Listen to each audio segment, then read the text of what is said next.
리플사가 중앙은행 디지털 화폐 CBDC 발행을 위해 뉴질랜드 중앙은행과 협의 중이라는 보도가 나왔습니다. 이번 협업은 CBDC 개발을 위해 XRP 레저를 활용할 것을 목표로 하고 있다라는 설명을 하는데요.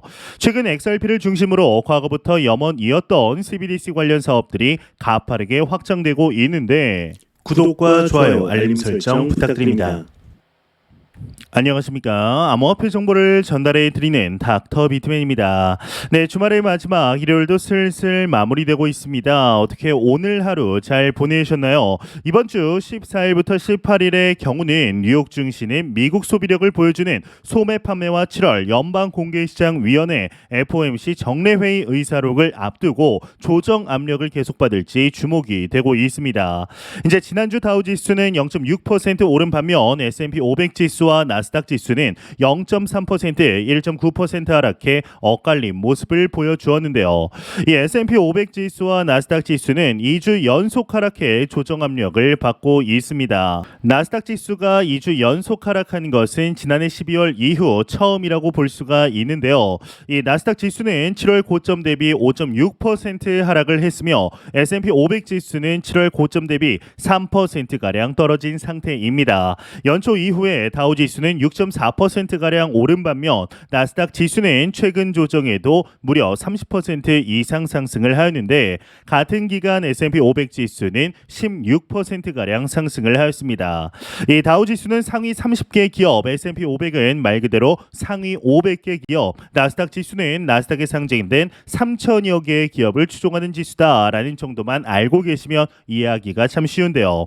이 가파르게 오른 나스닥 지수가 숨 고르기에 들어가면서 시장은 9월 FOMC 정례회의를 앞두고 방향성을 모색하는 분위기입니다.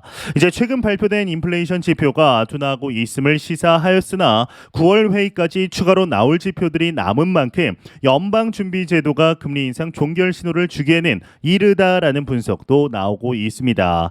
이제 오는 15일에는 미국 국내 총생산 즉 GDP의 3분의 1을 차지하는 미국의 소비를 보여주는 소매 판매가 나올 예정인데 미국의 고용이 여전히 견조한 모습을 보이고 있어 미국의 소비도 강하게 유지되고 있는 모습이죠. 인플레이션이 둔화하는 가운데 소비가 강한 수준을 유지할 경우 연착륙 기대는 커지겠지만 동시에 예상만큼 빠르게 인플레이션이 내려가지 않을 수 있다라는 우려도 커질 수 있습니다. 이제 오는 16일 나오는 연준의 7월 FOMC 의사록도 주목할 부문인데 이 연준은 지난 7월 25에서 26일 열린 FOMC에서 기준 금리를 여러분들도 아시다시피 25bp 인상하였습니다. 이에 따라 미국의 기준 금리는 5.25%에서 5.50%로 지난 2001년 이후 가장 높은 수준으로 올라서게 되었는데요. 이 시장은 7월 금리 인상이 마지막일 것으로 예상하고 있으나 연준은 지난 6월 회의에서 내놓은 점도표에서 지금보다 1회 더 인상한 5.50에서 5.75%를 최종 금리로 예상한 바 있습니다. 당시 제롬 파월 연준 의장은 9월 회의와 관련해 인상도 동결도 가능하다라며 지표에 따라 결정하겠다라고 밝혔는데 이번 의사록에서도 이러한 내용이 담길 것으로 예상이 되죠. 이제 최근 발표될 7월 CPI가 전보다 소폭 둔화하면서 인플레이션이 올바른 방향으로 흘러가고 있다라는 사실에 시장이 고무된 바 있습니다. 이 같은 추세를 유지할 경우 연준의 이번 금리 인상이 마지막일 수 있다라는 기대가 커지기 때문인데 만약 9월 FOMC에 앞서 나오는 8월 CPI가 비슷한 추세를 보여준다라면 연준은 9월 회의에서 금리 인상이 끝났으며 한동안 이 수준에서 유지할 것이라는 신호를 줄 가능성도 있습니다. 그러나 반대로 그렇지 않을 경우 연준은 추가 인상 가능성을 열어두면서 긴축 기조를 계속 끌고 갈 가능성도 있는데요. 더구나 이번 회의에서 연준 경제팀이 올해 완만한 경기 침체 전망을 폐기했다라고 파월 의장이 언급한 만큼 강한 경제가 이제 긴축 위험을 부추길 가능성도 있습니다. 이제 관건은 인플레이션에 반영되는 주거비가 얼마나 빠르게 둔화할지, 또한 최근의 유가 상승이 인플레이션에 얼마나 반영될지에 달렸으며, 이는 결국 9월에 나오는 8월 CPI까지 투자자들이 기다려야 한다라는 의미가 됩니다. 네, 현재 혼란한 글로벌 매크로 경제 상황 속에 비트코인에 대한 가격 전망들 지속적으로 확장되고 있습니다. 이 긍정적인 분석들이 많이 나오고 있는데, 현재 매수 물량이 갑작스럽게 증가하고 있다라고 하는데요. 자세한 내용 함께 보도록 하겠습니다. 네, 헤드라인을 보게 되면 역사가 반복된다면 비트코인 강세장 신호 나왔다. 알리 마르티네스, 이렇게 헤드라인이 멋지게 장식이 되어 있습니다. 한번 내용을 보게 되면 암호화폐 분석가 알리 마르티네스가 과거 비트코인 강세장에서 나왔던 강세 신호가 등장했다라고 분석을 하였습니다. 이 비트코인 시스테미에 따르면 알리 마르티네스가 파생 상품 거래소 비트맥스에서 비트코인 강세를 예고할 수 있는 갑작스러운 매수 물량 증가가 나타났다라고 트윗을 하였는데, 이 마르티네스는 비트맥스의 매수자 매수율의 급등과 비트코인 가격 간인 긍정적인 상관관계가 있다라고 설명을 하였습니다. 이제 그는 비트코인 구매자 비율이 급등하는 사례가 드물지만 과거에 이런 사례가 발생한 뒤 가격 급등이 나타났다라고 차트를 통해 분석하였는데요. 이제 2020년 5월에는 구매자 대 판매 비율이 192로 상승한 뒤 몇 달 동안 비트코인의 가격이 567% 상승했다라는 설명을 하였는데, 2023년 1월에는 비율이 140으로 증가하고 몇 주 동안 88%의 가격 상승을 경험했다라고 합니다. 알리 마르티네스는 최근 이 비율이 194까지 이제 상승을 했다며, 역사가 반복된다면 새로운 강세의 시작일 수 있다라고 주장을 하였는데요.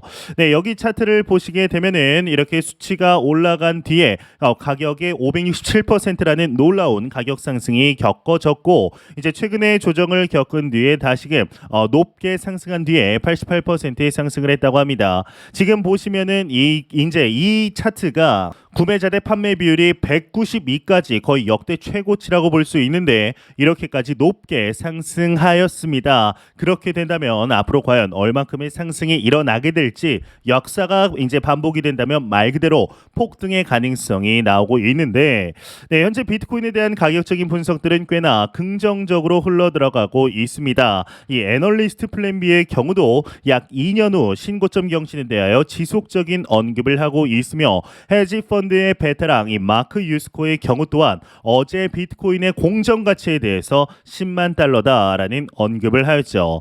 이제 이 말의 경우는 10만 달러 이후 상승세가 줄어들 것이라는 게 아닌 10만 달러부터 개인 투자자들의 포모가 시작되어 30만 최대 50만 달러까지 상승할 것이라는 이야기였는데, 이에 최근 강세를 보이고 있는 또 하나의 코인이 있습니다. 바로 도지코인의 아들이라고 불리우는 이 시바 이누 토큰인데요. 이 시바 이누 토큰과 비트코인 사이에 역의 상관관계가 포착이 되었다고 하는데, 내용같이 보도록 하겠습니다. 네, 헤드라인을 보게 되면 시바 이누가 강해지면 비트코인이 떨어진다, 이렇게 헤드라인이 장식이 되어 있습니다. 제 강아지 캐릭터하고 또 비슷하게 생긴 것도 같은데요. 네, 무튼 이 밈코인 시바 이누가 비트코인 가격을 떨어뜨린다라는 분석이 나왔다고 합니다. 이 코인 글래스 데이터를 인용 이같이 보도를 하였는데, 현재 시바 이누 선물 미결제의 약정은 바이낸스를 기준으로 1억 165만 달러로 지난 2월 이후 최고 수준이라고 합니다. 이 시바 이누 코인 시가총액도 이달 들어 32% 증가한 65억 8천만 달러로 불어났는데, 이 밈코인으로 암호화폐 투자 자금이 몰리면 비트코인 가격은 떨어지는 경향이 있죠. 이 시바 이누 선물 미결제 약정이 1억 달러를 넘긴 앞서 7번의 사례에서 6번은 비트코인 고점과 일치를 했다고 합니다. 투자자들의 관심이 밈코인에 집중되면서 시장 에너지가 분산되고, 이는 비트코인 가격을 끌어내리는 작용을 한다라는 것인데요. 이 시바이누가 지난 일주일간 16% 상승하는 동안 비트코인은 1% 상승하는 그쳤다, 이렇게 내용이 마무리되고 있습니다.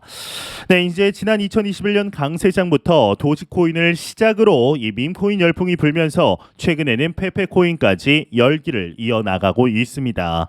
이 밈코인의 경우는 개인적으로 ICO가 아니라면 장기 투자용으로 투자를 하지 않고 있는데요. 이 밈코인의 가치를 아직까지 개인적으로는 명확하게 파악하지 못했기 때문입니다. 그렇지만 저의 이러한 생각과는 달리 밈코인의 경우는 지속적으로 상승하는 모습을 보이고 있습니다. 과연 앞으로 밈코인이 어떠한 혁신을 일으키게 될지 한번 지켜보도록 하시죠. 네, 암호화폐 전문 매체 이 크립토 뉴스랜드가 12일 리플사가 중앙은행 디지털 화폐 이 CBDC를 발행을 위해 뉴질랜드 중앙은행과 협의 중이다라는 보도를 하였습니다. 이번 협업의 경우는 CBDC 개발을 위해 XRP 레저를 활용하는 것을 목표로 하고 있다라는 설명을 하였는데, 이 리플 레저는 암호화폐 리플을 이용해 XRP를 이용해 CBDC를 빠르게 거래하고 청산하는 기능을 제공하고 있습니다. 이 크립토 뉴스랜드는 이제 리플 레저는 속도, 보안 및 확장성에서 중앙은행의 디지털 통화가 요구하는 엄격한 요구사항을 충족한다라는 설명을 하였는데요. 또한 전통적인 금융을 암호화폐 환경과 원활하게 통합해온 리플사의 경험은 이 기술 및 전략적 서비스를 제공할 수 있다라는 언급을 하였습니다. 이제 최근 들어서 이 XRP를 중심으로 과거부터 염원이었던 이 CBDC 관련 사업들이 가파르게 확장되고 있습니다. 이제 지난 5월 리플의 경우는 CBDC 플랫폼을 출시하였죠. 이를 시작으로 글로벌 사업 확장이 힘을 받고 있는데, 리플의 CBDC 플랫폼은 방금 뉴질랜드 중앙은행과의 협업과 같이 XRP 레저를 기반으로 이제 구동이 됩니다. 또한 얼마 전 이 홍콩 디지털 화폐 시범 프로그램에 리플사가 참여하면서 홍콩의 CBDC 자산에 대하여 토큰화 의지 또한 내비치게 되었는데요. 이 리플사의 경우는 현재 30개가 넘는 국가와 CBDC를 논의 중에 있는 만큼 결코 무시할 수 없는 영향력을 뽐내고 있습니다. 이에 최근 XRP 가격 관련 긍정적인 분석들이 상당히 많습니다. 이에 30억 달러, 하나 3조 6천억 원이 유입되었다라고 하는데요. 자세한 내용 함께 보도록 하겠습니다. 네, 헤드라인을 보겠습니다. 헤드라인을 보게 되면 XRP의 30억 달러 거래량 급증엔 흥미로운 모습을 보여준다. 이렇게 헤드라인이 장식이 되어 있습니다. 한번 내용을 보겠습니다. 이 최근에 메사리의 보고에 따르면 XRP는 30억 달러의 거래량 급증을 경험했다고 합니다. 이 놀라운 급증은 흥미롭게도 XRP의 가격에 비례한 상승과는 관련이 없었는데, 이로 인해서 다양한 추측들이 일어났다고 하는데요. 이렇게 상당한 거래량 증가에도 불구하고 가격 움직임이 둔화된 것은 해당 거래량이 자산에 대한 매수 지원을 주로 나타내지 않았음을 시사한다고 합니다. 이 현상은 여러 가지 잠재적인 요인들로 설명될 수 있다고 하는데, 일단 첫 번째로는 이 사이드웨이스 트레이딩, 즉 수평 거래라고 합니다. 이 상당한 거래량 증가에도 불구하고 가격이 크게 오르지 않는 가장 흔한 해석 중 하나는 상당한 이 수량의 수평 거래라고 하는데, 이는 일반적으로 시장의 불확실성을 나타내며 양쪽 모두가 유리한 지위를 얻지 못하고 있어서 거래량은 높아지지만 가격 움직임은 적다고 합니다. 네, 이제 두 번째로는 매도 압력입니다. 이 상당한 거래량 증가는 매도 압력을 오히려 나타낼 수도 있다라고 하는데요. 이는 역설적으로 들릴 수 있겠지만 가격이 크게 올라가지 않은 상태에서 거대한 거래량 급증은 충분한 매도가 발생하여 매수 압력을 상쇄시키고 순수 중립적인 가격 움직임을 초래할 수도 있다라고 합니다. 네, 그러면서 이제 수많은 월렛이나 거래소 간의 대량의 XRP 이동시키는 대규모 홀더인 고래들의 움직임은 거래량에 깊은 영향을 미칠 수도 있다라고 하는데, 이들이 이제 판매를 하지 않더라도 매도를 하지 않더라도 월렛이나 거래소 간에 많은 양의 XRP를 이동하는 결정은 이 거래량을 급증시킬 수 있다라고 합니다. 이 소수의 중요한 이제 많은 양의 가진 XRP를 가진 고래들에 의해서 대규모 거래량 데이터를 왜곡시킬 수 있다라는 것이죠. 이제 네 번째를 보게 되면은 준비 단계라고 적혀 있습니다. 이제 거대한 거래량 급증이 상당한 가격 움직임에 전조로 작용할 수 있다라는 것인데, 이 거래자와 투자자들은 이런 거래량이 폭풍전 평온일 수 있다, 폭풍전이 아니다, 이렇게 받아들일 수 있기 때문에 주의 깊게 모니터링을 해야 합니다. 이제 이는 어느 방향으로든 중요한 돌파를 나타낼 수 있는 가능성을 시사한다. 이렇게 네 가지 이유가 나와 있습니다. 이제 단순 거래량의 증가가 매수로 이어지지 않은 것인지 아니면 또 다른 움직임인지 현재 명확히 파악할 수는 없지만 상당히 유의미한 소식이 아닐까라는 생각이 드는데요. 개인적으로는 이제 첫 번째 보았던 이 구매자 비율이 갑작스럽게 급등을 했고 이 수치가 이제 역대 최고치라는 것을 보았을 때 상당히 유의미하지 않나라는 생각이 듭니다. 과연 앞으로 이 크립토 마켓이 어떻게 움직이게 될지 충분히 이제 지켜볼 만하지 않나라는 생각이 드는데 추가적인 소식 나오는 대로 바로 알려드리도록 하겠습니다. 네, 마지막 공포탐욕 지수 한번 보겠습니다. 전날 대비 동일합니다. 이제 1포인트도 움직이지 않았는데요. 54포인트를 기록하면서 중립 단계 나타내고 있습니다. 이 지수 0이면 공포, 100이면 낙관을 의미하게 되죠.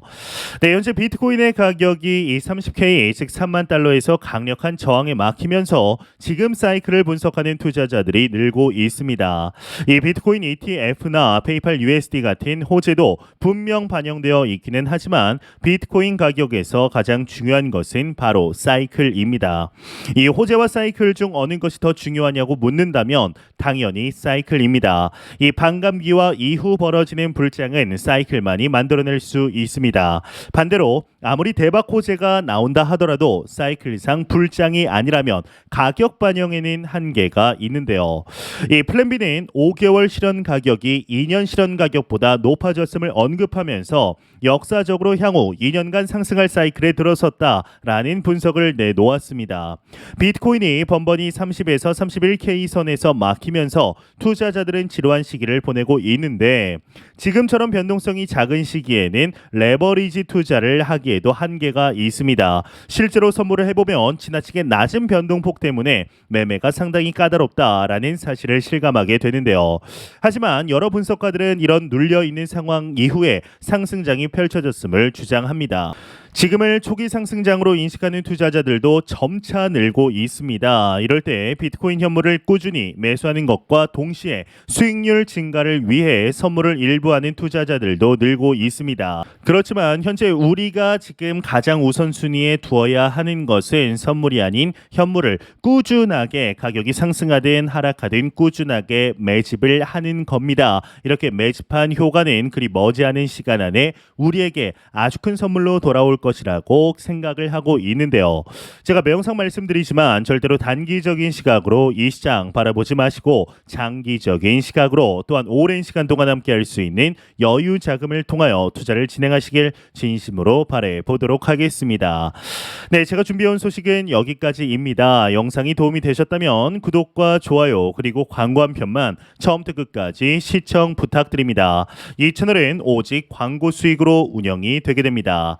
항상 영상 시청해 주시는 시청자분들, 구독자분들 너무나 감사드립니다. 오늘 남은 시간 잘 마무리하시길 바라면서 저는 더욱 도움이 되는 영상으로 찾아뵙도록 하겠습니다. 지금까지 닥터 비트맨이었습니다. 감사합니다.